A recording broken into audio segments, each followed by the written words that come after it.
Hello. Welcome on into another episode of the Whiskey Crusaders. I'm Will. I'm Sarah. And I'm Matt. On today's episode, we're going to be talking about Elijah Craig and their rye whiskey. Be sure to hit that like and subscribe button and click that notification bell. Matt, why don't you give us a little bit of information here about this? All right. So Elijah Craig from Heaven Hill decided to finally make a rye. Here we go. So straight rye out of lovely Kentucky there. It's barely a rye at 51% rye, 35% corn, 14% barley. The exact same mash bill as Rittenhouse and Pikesville, and is 94 proof, just like every other Elijah Craig product is, that of the standard lineup, like the bourbon, so, and the toasted. But hey, let's see what you think. If you actually have a rye you like being only barely a rye. And we have more information about Elijah Craig where? On the internet. It's on the internet. It's on the places. No, we can link it to the multiple Elijah Craig. Thank you. That's what I was looking for. Don't use your Googler. Use your map. That's right. It's got more information. It's better than your damn Google anyway. It's true.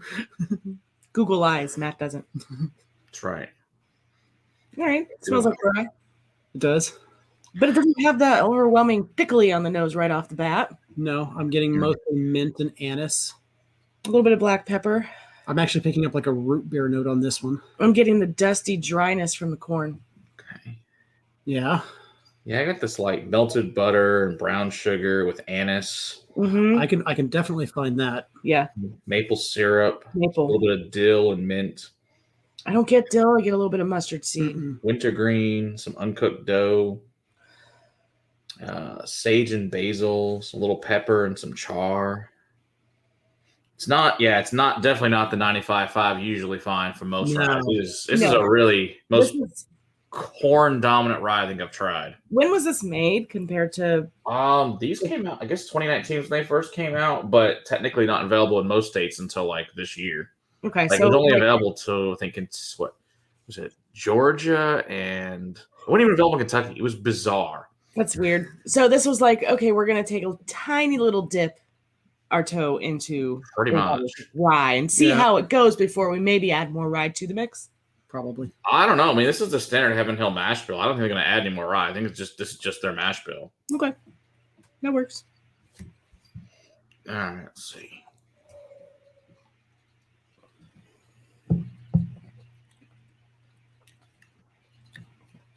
More rye on this. Now on the taste, more anise.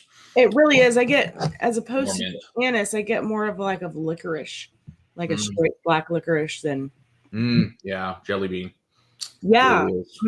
Yeah, with black pepper, winter fresh, the uncooked dough, rye bread. Peppermint. It's got all of that we listed off in our nose.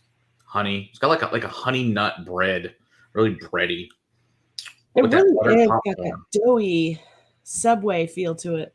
Oh, it really does. Sandwich shop. Yeah. Yeah, when you throw the dill and the mustard on it, and it's kind of like soggy bread from Subway. Yep, I would agree with that.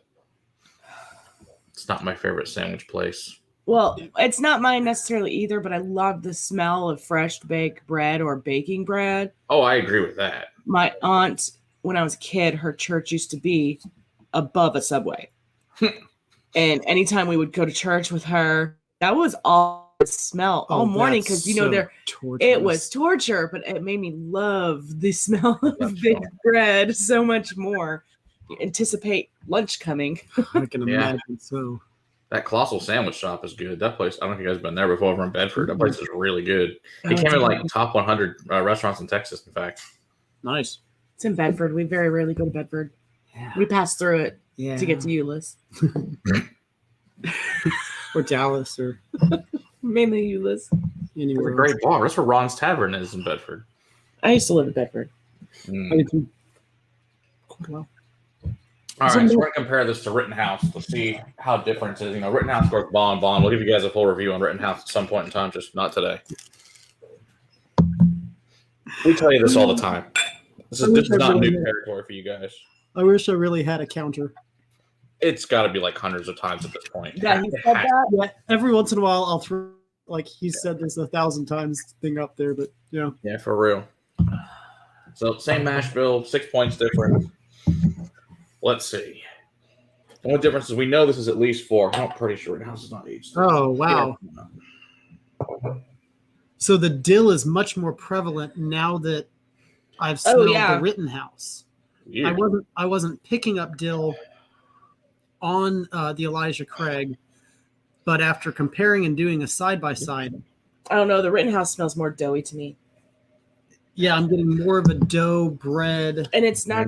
It's the dough that is sitting there rising before you bake it. Agreed completely.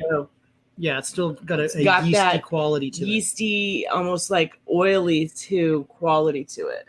Mm-hmm. Yeah. Now that I was super rye. If you ever smell olive oil. You know what, though? I think the Elijah Craig's a little bit better mouthfeel than the Rittenhouse. The Rittenhouse is a little thinner than the Elijah Craig's got a way nicer mouthfeel. Oh, but the finish. Let's keep going on the Rittenhouse. It's the Rittenhouse has a long finish. The finish on the Rittenhouse, holy crap! Like I just took a sip of the Elijah Craig, and the Rittenhouse finish wasn't done. Yeah, it was just extended even longer. Yeah. Okay. Yeah. It's still going. The Rittenhouse is still going.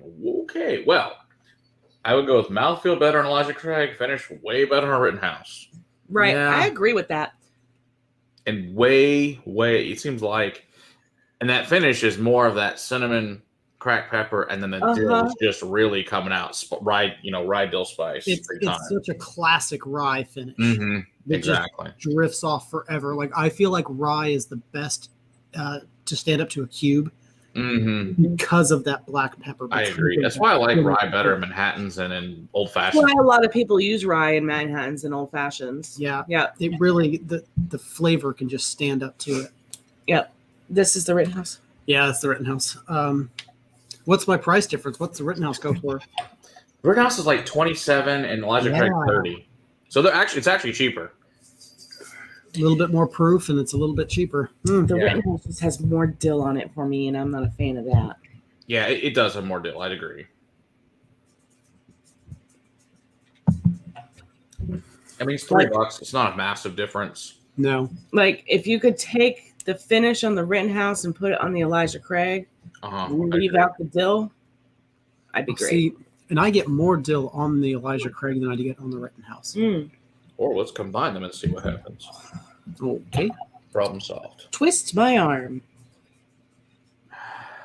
Because now it's Subway in a glass. Subway in a glass. Holy is bread and dill pickles.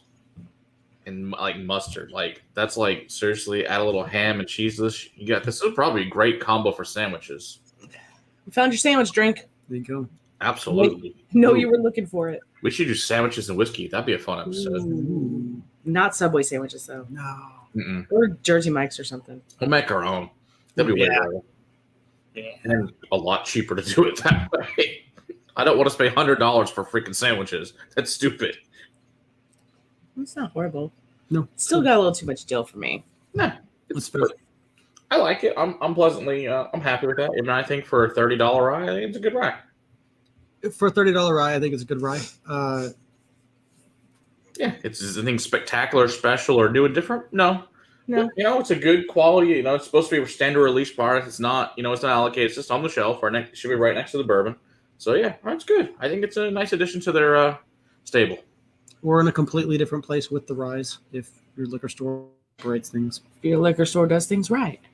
Correct. It just depends on the. It's so funny. Just some liquor stores have like a section of ryes. Right.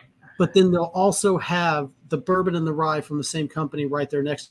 Mm-hmm. That's not represented in the rye section at all. And it's like, well, if you're gonna have a rye section, put all the freaking ryes together. That would be too difficult. We wouldn't want that. Politics and whiskey. Mm-hmm. They don't go together. Sure they do. Depends on who you're talking to. All right. Don't forget to hit that like and subscribe button and click that notification bell. And until next time, keep on crusading for better whiskey in your glass. Cheers. Cheers.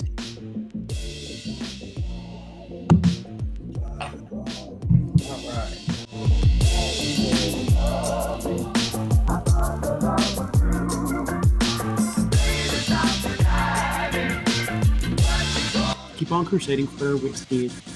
Try that again.